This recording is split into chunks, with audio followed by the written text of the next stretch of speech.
And now you still do teeth, and you're hard. It's like pulling teeth to get you to come do surgery. But no, it's not. We had a little window where you were my surgical assistant for a few more minutes. Yeah. A couple more days. Yeah. And so that was really fun for me to be able to work with you again, because it was actually just kind of like falling back into normal habit. Like we didn't skip a beat. Yeah. So that was nice. I was nervous at first. I was like, oh man, it's been a while. Yeah. So did you feel a big difference? Have you felt a big difference in the change? If you look back at the 12 years or so that we've worked together, did you see a big change in the surgery becoming more straightforward and boring? In yours? Mm-hmm. Yours has kind of stayed the same. Yours, I haven't seen like a You don't remember the days change. where I was sweating? I mean, I remember those days, but it was case by case, right? Like if there was like a really difficult extraction, but for the most part, it's been very similar steps. Yeah. Yeah. And those steps are really important for making sort of a complicated workflow that could go anywhere kind of stay in the middle. You know, if you're going to make, let's say, bread, and you have don't have any instructions in front of you, it can kind of go anywhere. Now, you may know how to make bread, but the timing and the different iterations and the way that things flow and stem can be a little bit overwhelming in terms of when you're making this bread.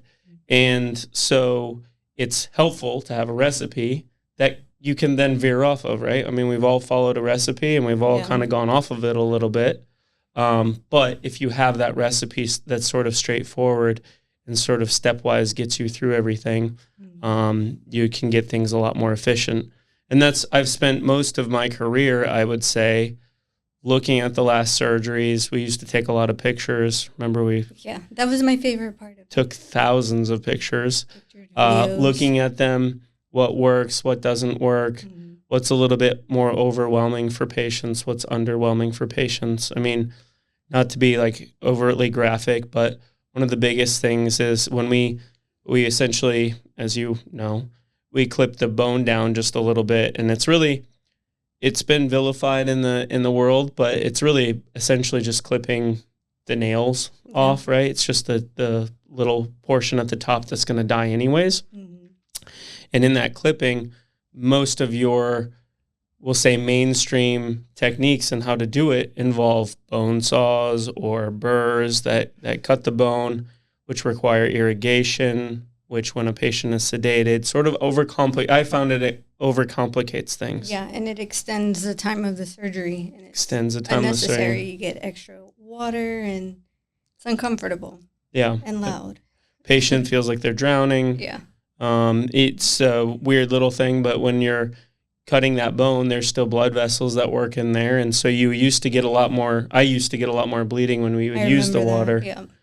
Because you kind of nick little veins and arteries that run through the bone. And instead of the way that we do it now, which is with essentially a nail clippers, when we clip that, we're sort of crushing the bone together and keeping that blood supply sort of intact and in the bone.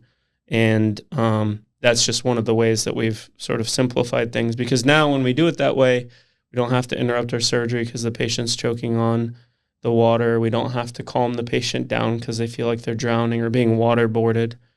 At all costs, we try to avoid surgery being anything that is any experience like waterboarding or any sort of torture.